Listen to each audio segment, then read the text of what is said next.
hapon sa pagkaon. May 1 year old. May tulong nga ero.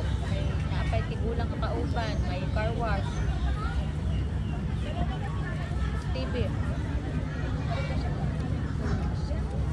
Ha? Ba't siya kape? Kaya di ba wala siya kape? Oo. Iyang breakfast is tinapay ra, wala kape. Iyang lunch is noodles ra.